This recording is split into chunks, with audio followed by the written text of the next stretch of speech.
Soyang to Never Gone. Film ini merupakan salah satu film romantis yang memiliki rating tinggi. Saya sendiri juga sudah beberapa kali menontonnya. Ceritanya sedih, romantis, dan seru. Pokoknya film yang satu ini wajib banget kamu tonton, apalagi bagi para pecinta genre romantis. Pemain utama film ini adalah aktor terkenal dan tampan yaitu Kris Wu, yang merupakan mantan member boyband EXO.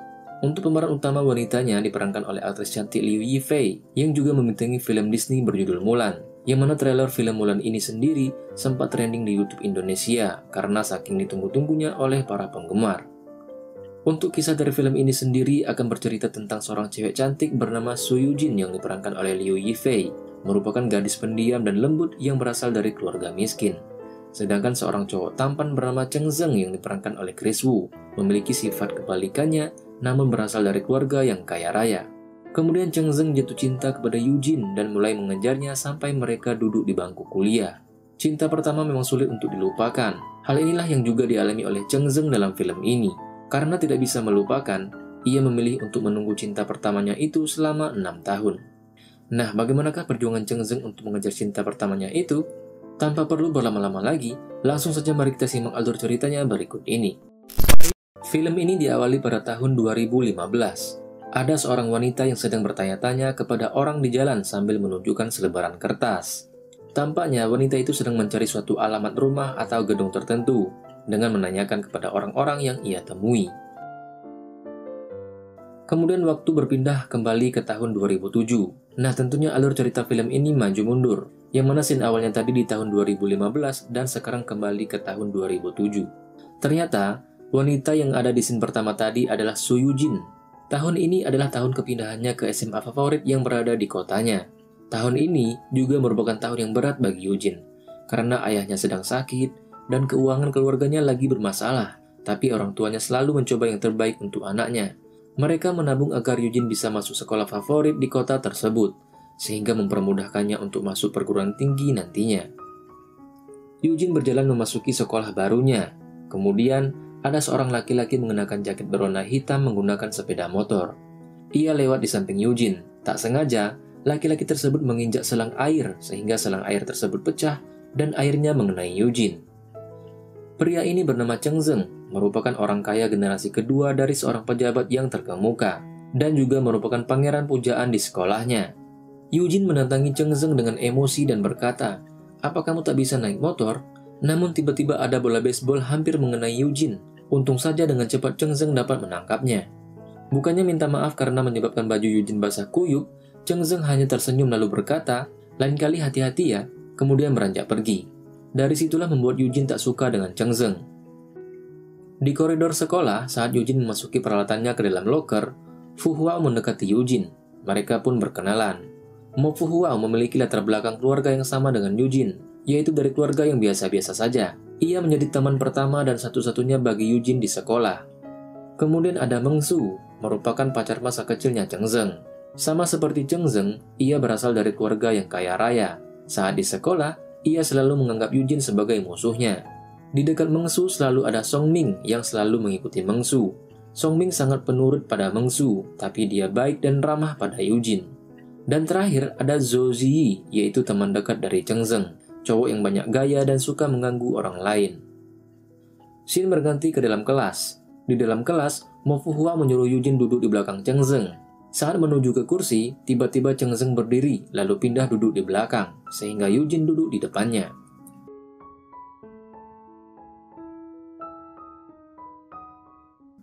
Tak terasa hari demi hari telah berlalu.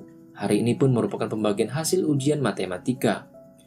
Melihat hasil yang diperoleh Yujin, Ziyi mengejek Yujin yang hanya 4 poin lebih tinggi darinya yaitu 52. Yujin hanya diam diejek seperti itu, berbanding terbalik dengan Cheng Zeng yang mendapat nilai yang sempurna. Yujin ingin keluar kelas, tapi dengan diam-diam membawa sebuah buku. Cheng Zeng curiga Yujin ingin menyontek, ia pun langsung merebut buku itu dari Yujin. Padahal sebenarnya, Yujin hanya menyembunyikan pembalut di dalam buku itu. Yujin hanya bisa menahan malu karena pembalutnya jatuh dari buku itu. Ia pun segera lari pergi dari kelas. Cheng Zeng jadi merasa bersalah. Saat pelajaran tengah berlangsung di kelas, Cheng Zeng berusaha memanggil Yujin tapi tak dihiraukan. Lalu ia melempar buku Yujin tadi ke meja Yujin. Karena merasa terganggu dengan sikap Cheng Zeng, Eugene pun sengaja memundurkan kursinya, tapi tanpa sengaja mengenai kaki Cheng Zeng. Cheng Zeng ingin berteriak kesakitan tapi menahannya. Eugene yang penasaran dengan buku yang dilemparkan Cheng Zeng, ia pun membukanya. Ternyata, soal-soal di buku itu telah dijawab oleh Cheng Zeng bahkan dengan cara mengerjakannya. Di atas atap sekolah, Eugene sedang merenung. Tiba-tiba Cheng Zeng datang menarik rambutnya. Karena tak suka dengan sikap Cheng Zeng, Eugene bergegas ingin pergi tapi ditahan oleh Cheng Zeng. Cheng Zeng menawarkan bantuan untuk mengajari Eugene matematika. Awalnya Eugene menolak, tapi ia teringat kembali saat dipanggil Guru Wang. Guru Wang menceramahinya untuk berusaha lebih keras lagi agar nilainya menjadi bagus, karena ia tahu tak mudah untuk Eugene agar bisa masuk ke sekolah ini. Setelah memikirnya, Eugene setuju menerima bantuan Cheng Zeng. Eugene dan Cheng Zeng janjian setiap selesai sekolah, mereka akan belajar di atas atap sekolah. Bagi Eugene, ternyata diajari oleh Cheng Zeng sangat menyenangkan, walaupun terkadang Cheng Zeng bertingkah menjengkelkan. Waktu pun berlalu. Saat pembagian hasil ujian matematika, Eugene berhasil mendapatkan nilai 85. Ia pun tersenyum bahagia. Melihat pencapaian Eugene, Cheng Zeng pun tersenyum. Semenjak itu, hubungan keduanya mulai berkembang. Eugene dan Cheng Zeng mulai memahami sifat masing-masing. Eugene dan Fu Huao sedang jalan-jalan sambil mengobrol di taman sekolah. Tiba-tiba Fu Huao menarik Eugene untuk menonton baseball. Eugene mengira Fu Huao mulai tertarik dengan baseball karena ingin menontonnya. Tapi Fu Huao berkata, ia tertarik menonton baseball karena ada Zhou Ziyi di sana, sambil menatap Zhou Ziyi dengan senyuman. Diam-diam Eugene juga memperhatikan Cheng Zeng.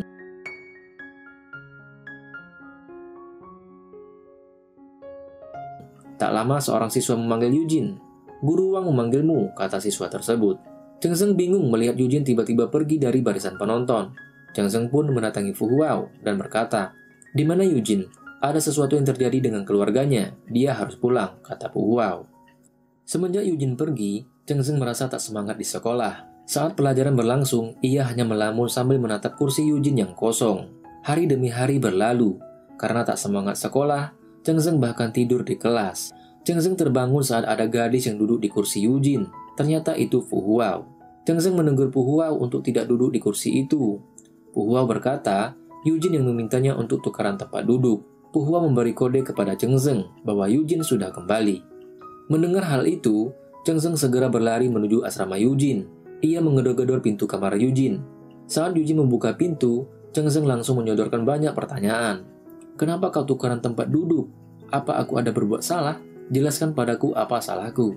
Aku tak akan mengganggumu lagi sampai ujian masuk perguruan tinggi." Namun Eugene meminta Cheng Zeng pergi karena ia tak ingin membicarakannya. Cheng Zeng tidak ingin pergi, setidaknya ia ingin Eugene menjawab pertanyaannya. Dengan berat hati, Eugene memperlihatkan tanda, yaitu kain hitam di lengan kiri atasnya. Tanda tersebut artinya sedang berkabung atau berduka. Dapat disimpulkan, ayah Eugene telah meninggal dunia. Untuk melampiaskan rasa sedihnya, Eugene memilih untuk berlari mengelilingi lapangan di sekolah. Diam-diam, Cheng Zeng mengikutinya dari belakang. Melihat Eugene sangat sedih, Cheng Zeng tidak berani mendekatinya. Dan Cheng Zeng pun menepati janjinya bahwa ia tak akan menemui atau mengganggu Eugene sampai ujian masuk perguruan tinggi.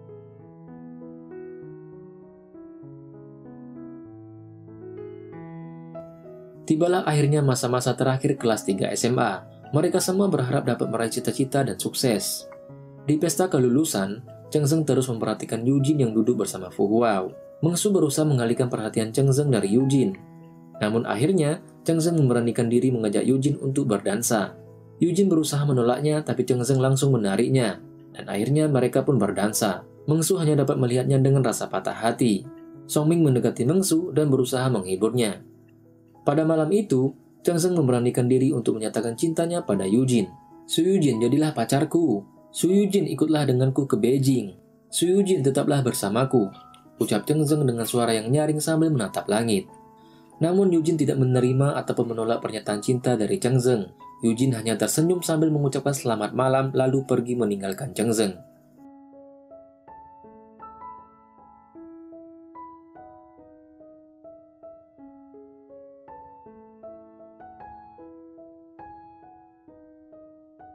Waktu pun berlalu dan memasuki tahun 2009.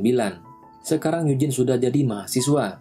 Ia tak pernah lagi mendengar kabar tentang Cheng Zeng. Setiap hari, Eugene pergi ke kampus menggunakan sepeda. Untuk membantu ibunya membiayai kuliah, Eugene bekerja sampingan sebagai penjaga perpustakaan. Di perpustakaan, Eugene bertemu staf lainnya yaitu Xuan Juan. Keesokan harinya, mereka bekerja sampingan lain lagi yaitu menawarkan produk air minum. Seiring waktu, mereka menjadi sangat akrab.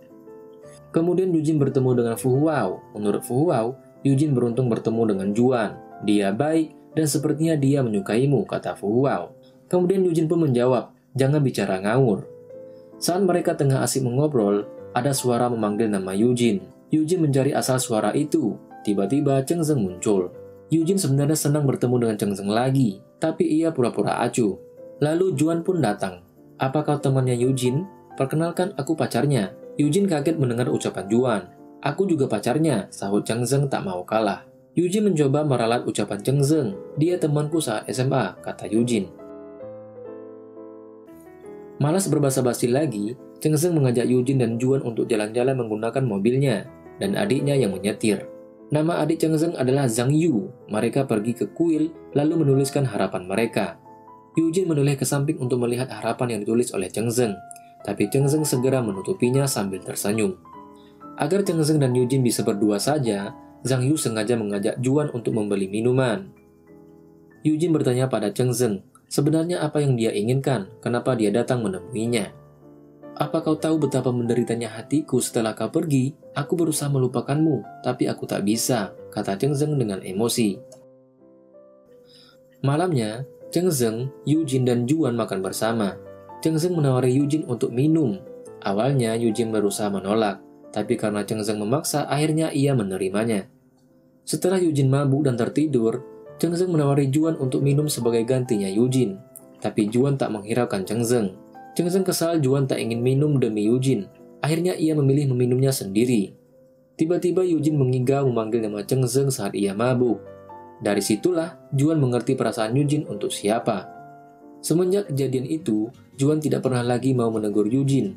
Kemudian Eugene datang ke apartemen Cheng Zeng, lalu marah pada Cheng Zeng karena mengira Cheng Zeng penyebab Juan tidak mau menegurnya lagi. Cheng Zeng terlihat senang dengan kedatangan Eugene, tapi Eugene langsung menyodorkan banyak pertanyaan.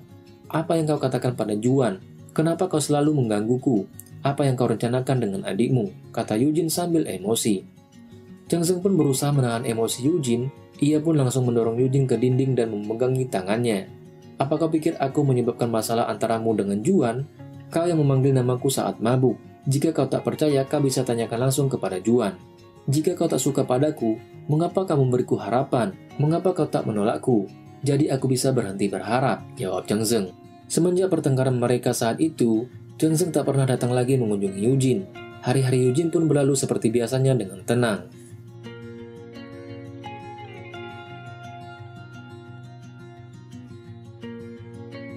Kemudian memasuki tahun 2011, Eugene berhenti melakukan kerja sampingannya karena ibunya memintanya untuk segera pulang ke kota mereka.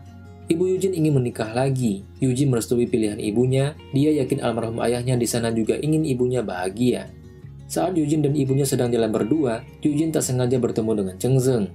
Cheng Zeng tersenyum senang melihat Eugene. Eugene berkata, "Apa yang kau lakukan di sini?" Cheng Zeng pun menjawab, "Pabrik elektronik nomor 2 di dekat rumahmu telah dibeli ibuku. Jadi aku sedang ada urusan di pabrik tersebut." Di rumah Eugene, Cheng Zeng kasihan melihat Eugene yang sudah kelelahan membuat lampion dari bambu yang berbentuk kelinci. Cheng Zeng menyuruh Eugene berhenti membuat benda tersebut. Lagi pula hasil yang kamu peroleh sangat sedikit dari kerajinan ini. Cheng Zeng menawarkan Eugene, "Bagaimana aku memberimu uang, jadi kau bisa berhenti membuat ini dan kita bisa bicara." Eugene tersinggung dengan ucapan Cheng Zeng. "Bagimu, membuat 40 atau 50 ini sangat tidak berarti. Tapi bagiku, ini bisa hidup selama 2 hari. Merasa bersalah dengan ucapannya tadi, Cheng Zeng berusaha keras untuk membuat lampion kelinci itu. Eugene pun tersentuh melihat usaha yang dilakukan Cheng Zeng semalaman.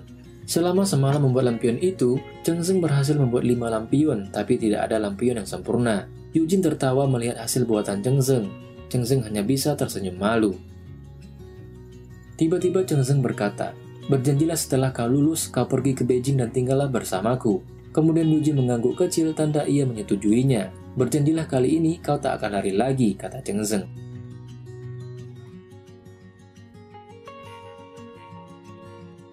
Kelulusan sebentar lagi, semua mahasiswa berusaha mencari pekerjaan, begitu juga dengan Eugene. Dalam rangka agar bisa bersama Cheng Zeng, Eugene mengirimkan banyak lamaran kerja ke Beijing, tapi banyak yang menolak lamarannya. Lalu Cheng Zeng menelpon Eugene. Aku sudah menemukan pekerjaan untukmu di Beijing, walau tak sesuai dengan jurusanmu. Maaf Cheng Zeng, aku sudah menemukan pekerjaan tapi di Shanghai. Aku sudah memintamu untuk pindah ke Beijing. Apa kau tak mempedulikanku? Kata Cheng Zeng. Aku sudah berusaha mencari pekerjaan di Beijing tapi tak ada perusahaan yang menerimaku. Aku akan segera lulus dan aku ingin segera mendapat pekerjaan, kata Eugene. Aku sudah menyuruhmu ke Beijing, kenapa kau seegois itu? Sahut Cheng Zeng lalu langsung mematikan teleponnya. Merasa bersalah dengan Cheng Zeng karena sudah berjanji, Eugene langsung membeli tiket kereta dan pergi ke Beijing. Di dalam kereta, Cheng Zeng menelepon dan berkata ia sedang di perjalanan menuju Shanghai. Eugene kaget dan berkata ia sekarang di kereta menuju Beijing. Cheng Zeng menyuruh Eugene untuk turun di stasiun Tan Ai, ia yang akan datang ke sana. Mereka pun akhirnya bertemu di stasiun tersebut. Cheng Zeng berkata, walau berada di ujung dunia sekalipun, aku tak akan pernah melepaskanmu.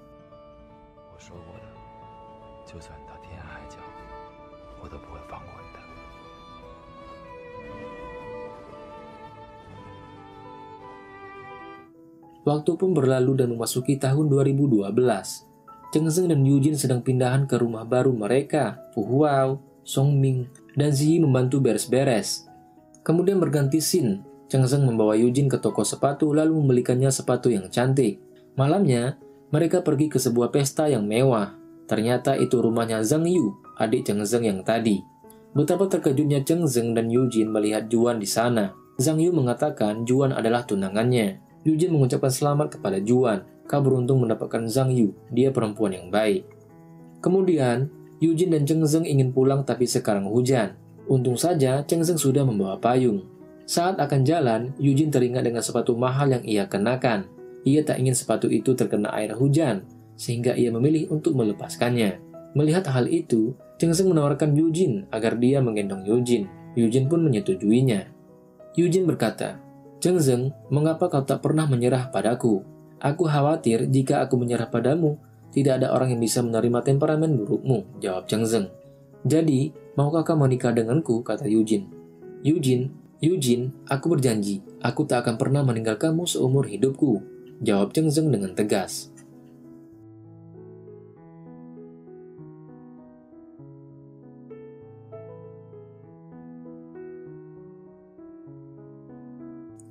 Waktu berlalu hari demi hari dan memasuki tahun 2013. Ayah tiri Eugene datang menemui Eugene. Ia mengabarkan bahwa ibu Eugene terkena kanker serviks. Tapi Eugene tak perlu khawatir, karena sekarang kondisinya masih bisa terkendali. Ayah tiri Eugene mengaku, saat ibu Eugene operasi, ia memerlukan banyak uang, sehingga ia menggelapkan uang perusahaan, dan uang itu milik keluarga Cheng Zeng. Eugene kaget mendengar hal itu. Eugene sibuk menelepon teman-temannya untuk meminjam uang, tapi tak ada yang bisa membantunya. Merasa tidak ada pilihan lain, Eugene menelepon Juan untuk meminta bantuan. Di rumah, Cheng Zeng memberitahu Eugene, tadi ada teman sebelah kamar Eugene menelepon dia, mengatakan tidak bisa memberikan Eugene pinjaman. Cheng Zeng mempertanyakan apa masalah Eugene hingga ia memerlukan pinjaman sebanyak itu. Eugene hanya diam tak menjawab. Cheng Zeng berkata, sebenarnya dia sudah tahu masalah Eugene karena tadi dia menelpon ayah tiri Eugene. Cheng Zeng memberikan banyak uang tapi Eugene tak ingin menerimanya. Eugene mengaku dia sudah meminjam uang pada Juan. Namun, betapa emosinya Cheng Zeng mendengar hal itu. Masalah sebesar ini, bahkan kamu tak bertanya padaku dulu. Bagimu, aku ini apa? Apa aku suatu kesalahan? Kata Cheng Zeng sambil memarahinya. Cheng Zeng, dengarkan aku. Paman Wu, ayah tiri Eugene tadi, mendapatkan pekerjaan karenamu, dan ia juga terdapat masalah penggelapan uang di perusahaanmu. Tapi bagaimana bisa kamu minjam uang kepada Juan? Kata Cheng Zeng. Cheng Zeng pergi meninggalkan Eugene dan dengan emosi menuju ke rumah Juan. Cheng Zeng melemparkan uang yang ia pegang ke Juan. Juan hanya tersenyum sinis diperlakukan seperti itu. Mereka pun terlibat pertengkaran. Akhirnya Cheng Zeng pulang ke rumah. Eugene sudah menunggunya. Eugene menghampiri Cheng Zeng dan berkata, ia akan membayar hutangnya pada Cheng Zeng. Cheng Zeng dengan emosi berkata, bagaimana kamu bisa melunasi hutang yang ada di hatiku? Eugene hanya diam tak menjawab. Bicaralah, aku paling benci saat kau diam seperti ini. Sejak tahun 2007, pertama kali aku bertemu denganmu sampai saat ini, selama 6 tahun, bagaimanapun juga, kau masih tak mencintaiku. Lupakanlah, mari kita berpisah, ucap Cheng Zeng.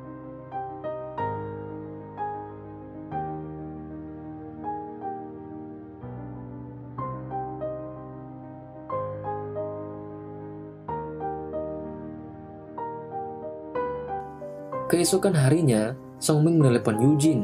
"Halo, apa ini Su Eugene? Cheng Zeng akan ke Amerika. Kamu masih bisa bertemu dengannya sore ini sebelum jam 4 di bandara." Cheng Zeng gelisah menunggu Eugene untuk menghubunginya. Tapi, sampai pesawat akan berangkat, Eugene tak kunjung juga menghubunginya. Eugene menatap layar handphonenya. Ia ragu menghubungi Cheng Zeng atau tidak. Akhirnya, sebuah SMS masuk ke handphone Cheng Zeng. Cheng Zeng memutuskan agar pesawatnya berangkat ke Amerika. Kemudian, scene melompat ke tahun 2014. Setelah berpisah, Eugene mulai merasa kesepian dan kehilangan Cheng Zeng. Ia berhalusinasi melihat sosok Cheng Zeng berada di mana-mana. Ia pun mulai merindukan kehadiran Cheng Zeng. Eugene datang ke kuil yang pernah ia kunjungi bersama Cheng Zeng. Lalu ia teringat akan harapan yang ditulis oleh Cheng Zeng dulu. Saat melihat harapan Cheng Zeng, Eugene pun menangis.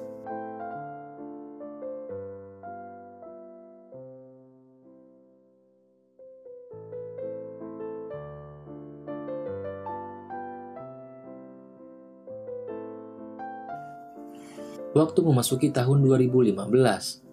Akhirnya, Eugene memutuskan untuk menyusul Cheng Zeng ke Amerika. Eugene membawa peta dan bertanya-tanya ke orang-orang di sekitarnya. Ternyata, Eugene sedang mencari alamat Cheng Zeng di Amerika karena ingin menemuinya. Eugene sampai di depan sebuah hotel. Eugene terdiam saat melihat Cheng Zeng keluar dari hotel itu. Cheng Zeng membuka pintu mobilnya lalu diam sambil menatap langit. Eugene ingin mendekati Cheng Zeng, tapi ia terhenti saat melihat seorang wanita hamil keluar dari hotel itu. Cheng Zeng segera membantu wanita hamil itu jalan. Eugene hanya bisa menangis melihatnya dan memilih pergi dari situ, karena Eugene mengira bahwa wanita hamil itu adalah istri Cheng Zeng. Tanpa sengaja, Cheng Zeng melihat Eugene sedang berlari di pinggir jalan. Cheng Zeng segera berlari mengejar Eugene tapi tidak ketemu. Kemudian scene berganti. Eugene sedang berdiri di atas atap sekolahnya dulu. Tiba-tiba ada yang menarik rambutnya. Saat menoleh ke samping, Eugene terkejut melihat Cheng Zeng. "Apakah berusaha menemukanku di New York beberapa waktu yang lalu?" Eugene hanya diam saja. Cheng Zeng mengeluarkan handphonenya dan memperlihatkan video wanita hamil yang pernah berdua dengan Cheng Zeng di hotel tersebut. Di dalam video, ada wanita itu, bayinya, dan juga suaminya. Wanita itu menjelaskan saat Eugene ke New York, dia masih dalam keadaan hamil. Cheng Zeng hanya membantunya sebagai teman. Setelah mendengar hal itu, Eugene hanya bisa menangis karena dia sudah salah paham. Eugene dan Cheng Zeng pun berpelukan. Film ini pun berakhir dengan happy ending.